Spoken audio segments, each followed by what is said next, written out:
1988 is one of my favorite teams, and the reason for that is we graduated 5 starters from a national championship caliber team, and I think everybody thought, okay, this is the year that Gens aren't going to be as strong. When I look at the roster, it kind of scares me. There's so many freshmen still, and they were able to come through and just turn that into a Cinderella season. Unbelievably, not only did we have a winning season, but we were able to win the MIAA and get back to the Elite Eight, which is a phenomenal thing for all the freshmen that we were starting that year. The primary carryover player from 1987, Becky Bellin, she was only a freshman in 1987, and nobody kind of knew what Becky was going to do when she became kind of the lone court experience, and her role as a sophomore was terrific, okay? And she did a terrific job of understanding the history of the program and her role in it as a freshman and how that was going to change over the next couple of years.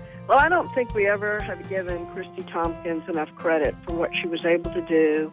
A 4-year starter, she came in and replaced another Warrensburg native, Susan Dixon, at 4-year starter. So it's kind of amazing that we had 8 years in a row that our setter was a Warrensburg native.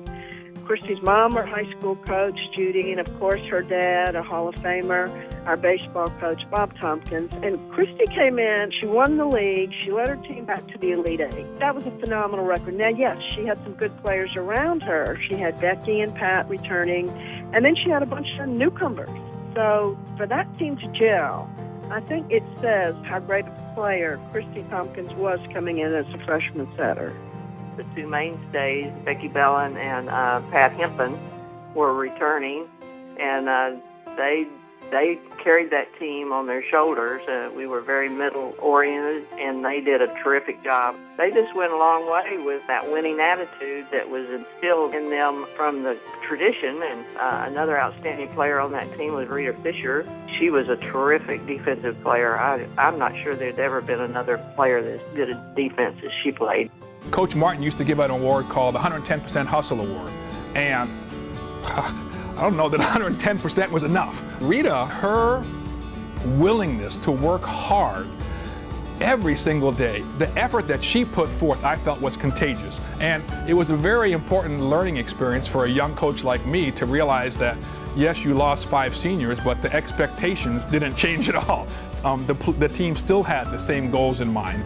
Pat Hempen was always called the mother of the team because she always kind of took care of those little things, while Becky Bellin kind of draws the highlights as a sophomore. Pat Hempen probably still leads our team in hitting percentage for a career. She made very, very, very few errors over the course of the year, and she made it easy for the rest of the team to look at her and say, oh, that's what we can accomplish if we work hard.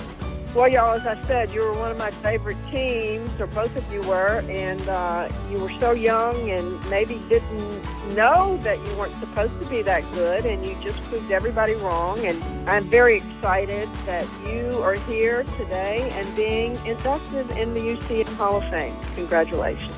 1988 Jennies Volleyball team, congratulations. You had a terrific career. You've fit into the Jennies Volleyball program as every team should before and after you guys. Your role in that development of Jennies Volleyball is secure now with your induction into the Hall of Fame. And congratulations to all of you.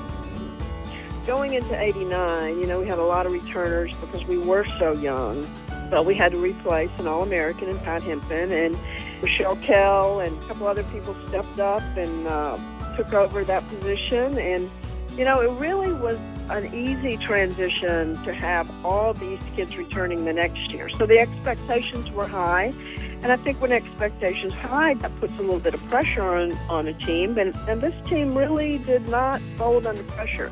They were out there playing a game they loved, and they had a good time doing it. That was what made this team so special, that they really, probably exceeded expectations.